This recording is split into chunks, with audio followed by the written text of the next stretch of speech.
Assessment of normal growth and development. This lecture is in courtesy of our eminent professors, Dr. Itis Ghaili and Dr. Nirmeen Salah. The intended learning outcomes are: realize the importance of growth assessments and monitoring all through the child's lifetime, from birth to adolescence. Adopt standards of child growth assessment. Utilize the recommended appropriate tools for growth assessment and monitoring. Comprehend normal patterns and variations of growth and development. Detect growth deviations early. Recognize limit age for developmental milestones. Realize the difference between short stature and stunting.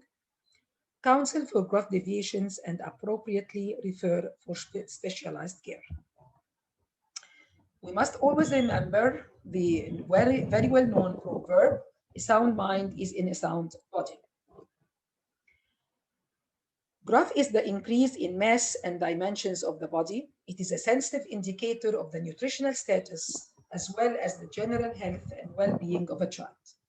Optimum growth is essential for a sound cognitive and psychomotor development.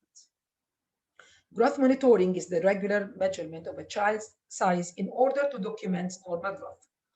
It is an essential part of primary health care in children, and it is performed by primary health care professionals and pediatricians with every child encounter and with episodes of illness and catch-up as well. Growth monitoring is an indicator of nutritional status, adequacy of diet, including quantity and quality of food supplied to a child, and it guides nutritional counseling, health promotion, early detection of under or faulty nutrition, and nutritional deficiencies. Young children are vulnerable because of their high nutritional requirements to support growth and development and phase of acceleration in growth. And so monitoring in them is even more important. Early detection of growth deviation is important and has its benefits. Deviation of growth with deceleration or acceleration of any of the parameters can be the first sign of underlying disease. Early identification of a decelerating linear growth, short stature, and referral to the pediatric endocrinologist can allow children to receive appropriate management and achieve ideal health outcomes. Intervening in early childhood can prevent psychological burden of undergrowth in teens, especially boys. And so growth is a continuous process that starts with fertilization of the ovum and extends postnatal through the neonatal period, infancy, childhood, and adolescent years. It's not a uniform process, neither in the rate nor in pattern. It is liable to a wide range of normal variation.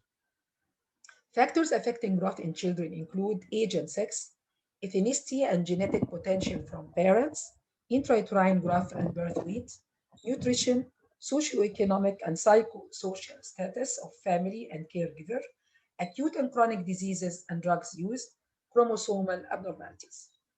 The WHO child growth standards describe environmental differences rather than genetic influences as the principal determinants of variations in physical growth. And you can access the WHO growth standards from the link shown in the slide to access the WHO multi-center growth reference study. This is very important to see and access when evaluating a child's growth. Hormonal regulation of growth include intrauterine factors and extrauterine factors. Always remember that intrauterine factors do not include growth hormone, but include placental lactogen, IGF-1, IGF-2, peptide growth factors, insulin. Less important are the thyroid hormones and the adrenal hormones. Extrauterine growth factors include the growth hormone, IGF-1, IGF-2, thyroid hormones, vitamin D, parathormone, calcitonin, insulin, and adrenal hormones. Phases of growth include 4 phases: fetal, infantile, childhood, and pubertal. And this figure from the chapter of growth and puberty in the illustrated textbook of pediatrics by Lissauer and Claydon, one of the really outstanding books in medical field. The phases of human growth, as you can see in this illustrative figure, include the four phases. Starting from the start, we have the fetal phase, which is affected by the uterine environment. Then the infantile phase, which is affected, number one, by nutrition, good health, and happiness, and then by thyroid hormones. The childhood phase, which is a more prolonged phase and is affected by the growth hormone, thyroid hormones, good health, happiness, and genes. As you can see, the growth hormone is not written as a factor that affecting growth during the fetal phase and the infantile phase, but starts to show in the childhood phase. In the pubertal phase, the most important are the sex hormones, testosterone and estrogen, along with the effect of the growth hormone. And as you can see, the percentage of the effect on the final adult height, fetal phase is responsible for 30% of the final adult height, infantile phase for 15%, childhood phase responsible for 40% of final adult height, pubertal phase is responsible for 15% of final adult height. And this shows that the fetal phase is really important, which is the uterine environment. It is responsible for up to 30% of the final adult height. To know the phases in more details, we will go through the four phases. Fetal phase is the fastest period and it accounts for 30% of the eventual adult height. Size at birth is determined by the size of the mother and the placental nutrient supply. It is not related to the size of the father. Uh, the placenta nutrient supply modulates the fetal growth factors, including the insulin growth factors and the human placental lactogen and insulin. Severe intrauterine growth retardation and extreme prematurity can result in permanent short stature. And this is very important to realize because the fetal phase accounts for up to 30% of the eventual adult height. Moving to the infantile phase, it is dependent on nutrition, and this is very important to realize that nutrition, good health, and good health with normal thyroid function are the most important factors affecting the growth in the infantile phase. This phase is characterized by a rapid but decelerating growth rate. It accounts for up to 15% of the eventual height, and so taking care of a good nutrition and a good health at this age is very important. And by the end, children change from their fetal length, which is determined by the uterine environment, to the genetically determined height. So we start to realize the genetically determined height by the end of the infantile phase. Inadequate rate of weight gain is called failure to thrive during this phase. The third phase is the childhood phase. This is a slow, steady, but it is a prolonged phase, more prolonged than the previous two phases. It is a prolonged period of growth. It accounts for up to 40% of the final adult height, and it depends on the pituitary growth secretion, which then secretes the IGF-1 at the IGF-1 that acts at the epiphyses, the main determinant of the child's rate of growth, provided there is adequate nutrition and good health. And I want to emphasize the word adequate nutrition, especially in our community. Always remember, it's not a matter of growth hormone. Adequate nutrition is very important all through, starting from the fetal life. Adequate nutrition for the mother is very important. Then the infantile phase, adequate nutrition of the infant is very important. And then in the childhood phase, growth hormone secretion will only be effective in a child who is well nourished and has good health. Thyroid hormones, vitamin D, and steroids all will affect the cartilage cell, and profound chronic unhappiness, always remember, can suppress profoundly and markedly the growth hormone secretion, and in itself can cause short stature. The fourth phase is the pubertal growth spurt. It is called a spurt because here the sex hormones, testosterone and estradiol, they augment and along with the growth hormone secretion, they are responsible for 15% of the final adult height. These same-sex steroids are responsible for the fusion of the epiphyseal growth plates, which then means cessation of growth. And if puberty then occurs early, you will find a reduced final adult height. So, phases of growth, we need to note that the infantile phase is a phase of a rapid growth with deceleration in rate as the next phase is approached. And you will see this in the coming figure. And it accounts for 15% of the final adult height. Birth weight triples during the first year of life and quadruples by 2 years of age, reflecting this slowing in growth velocity during the infantile phase. As you can see from this curve, you can see that the infantile phase is a phase that shows it's rapid, but it also shows deceleration. And again, here you can see the four phases, but showing the velocity or the rate of growth during each phase. Okay, again, this figure is from the illustrated textbook of pediatrics. You will find the line in orange. This shows the rate of growth in females along the four phases. And the one in blue shows the males. And you can see that the females get their growth spurts at an age before the males, about 2 years before the males. But you can also see that the males have a higher growth spurt, which with more gain of height during the puberty. The basic parameters of physical growth include the ponderal growth, which means assessment of the weight using an accurate and sensitive scale appropriate for age.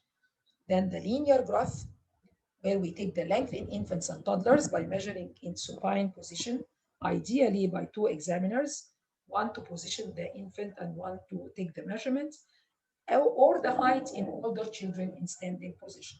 Head circumference in infants and toddlers is very important to measure with a flexible, non-stretchable tape fitted around the head from the supraorbital ridge to the most prominent point over the occiput.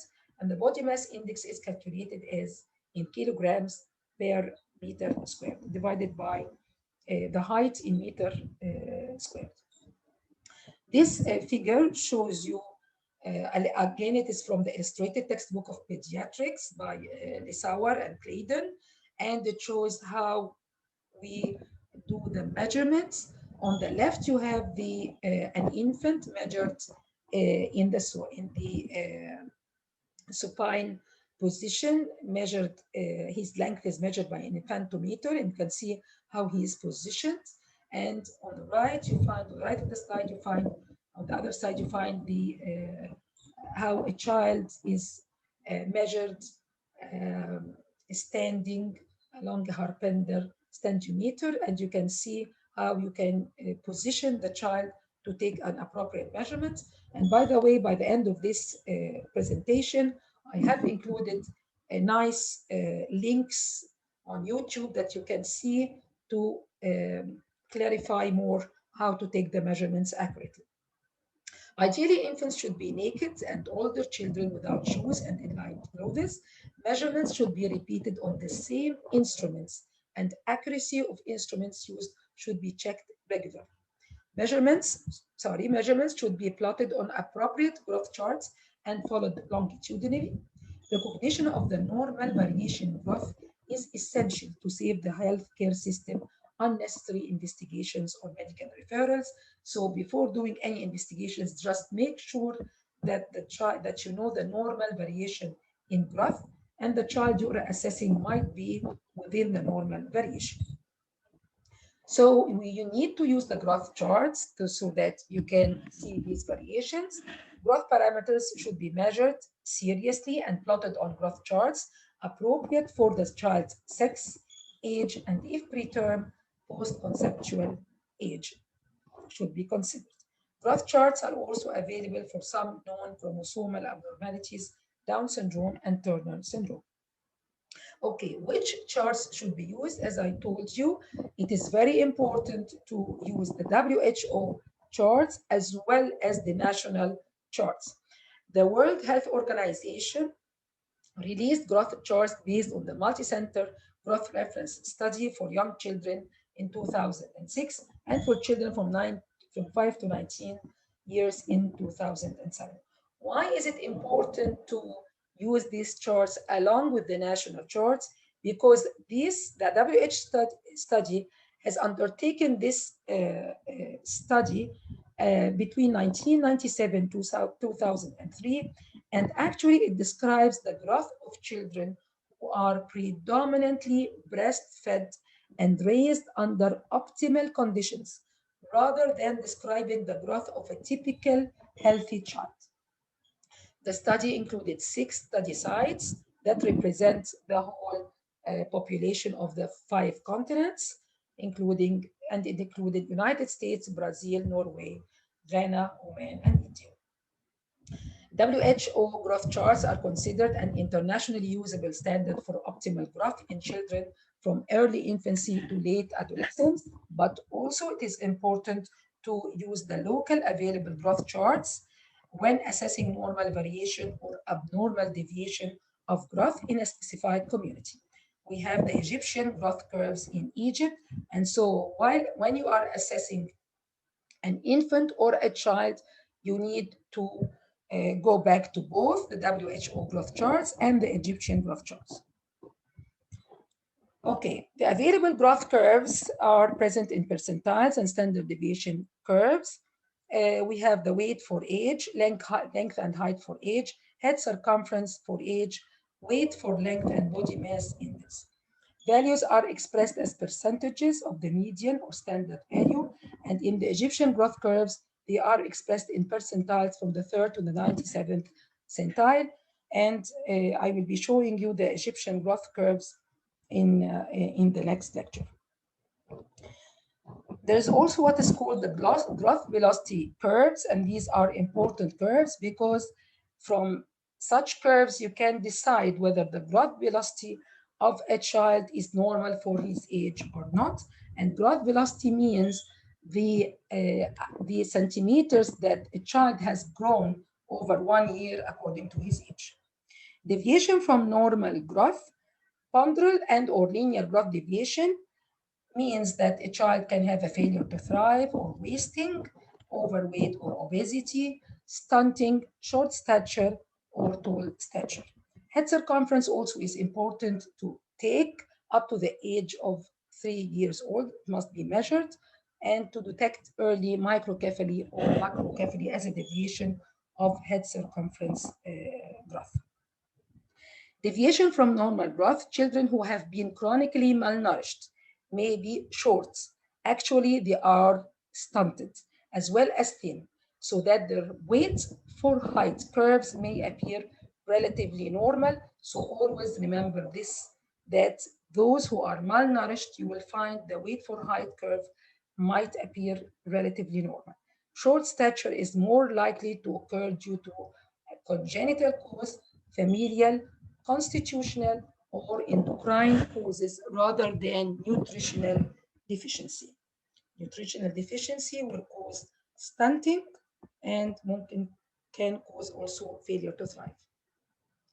Always remember that in endocrine disorders, the length or the height declines first or at the same time as weight. Weight for height is normal or elevated. The length or the height declines first or at the same time as weight. In nutritional insufficiency, you will find the weight declining before the length, and weight for height is actually low. Unless there has been a chronic stunting, you might find both are low. Stunting or low height for age is caused by long-term insufficient nutrient intake and frequent infections. And this is very common in our community, especially in the low socioeconomic areas. Stunting generally occurs before the age of 2, and its effects are largely irreversible, with delayed motor development, impaired cognitive function, and poor school performance actually may occur. Body proportions are very important to assess, and this is the ratio of the upper body segment divided by the lower body segments. It is 1.7 at birth, 1.3 at 3 years of age, and 1 after the age of 7 years. Higher upper lower segment ratios are characteristic of short limb dwarfism or bone disorders such as rickets. Okay, what about development? Development is the functional maturation and acquisition of skills. It includes motor development, mental development, and sexual development. And this figure from the illustrated textbook of pediatrics is very illustrative of the 4 areas of development: the gross motor, fine motor and vision, speech, language, and hearing, social, emotional, and behavioral. Example of the gross motor is sitting, walking. Example of the fine motor and vision, reaching for toys, the grasp or the grip. Example for speech, language, and hearing is getting startled by loud noise, cause, babbles, turning head to sounds. Example of the social, emotional, and behavioral, like smiling, feeding himself, drinking from a cup, and so on.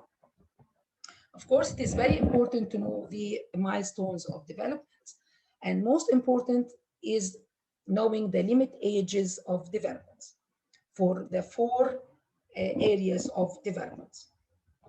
For the gross motor, you can see the important gross motor milestones are head control with a limit age of 4 months, sitting unsupported, limit age 9 months, standing independently 12 months, walking independently 18 months. And what does the limit age means? The limit age is the upper limit of the normal variation, after which you should consider the child delayed if he does not develop this milestone. Same for vision and fine motor development. There is upper limit age of the limit age for the developmental milestones, which include fixing and following visually, reaching for objects, transferring objects, and the pincer grip. Social, emotional, behavior development include smiling, fear of strangers, feeding self with spoon, symbolic play, and interactive play. Hearing, speech, and language development include the polysyllabic babble, the consonant babble, saying 6 words with meaning, joining words, and the 3-word sentences. All these figures are taken from the illustrated textbook of pediatrics. They are all very illustrative of the limit ages for the milestones, developmental milestones. Regarding the sexual development, you have a lecture with a full lecture for the pubertal development. These are the references used for the lecture, which I would like you to access if for any further reading. And for any questions, you can contact me on this email. And I will be including useful links in the next lecture on short stature. You will find useful links for the method of taking the measurements, whether for an infant or a child, and also useful links for explaining how to assess short stature and how to assess the different causes of short stature and differentiate from them. Thank you very much.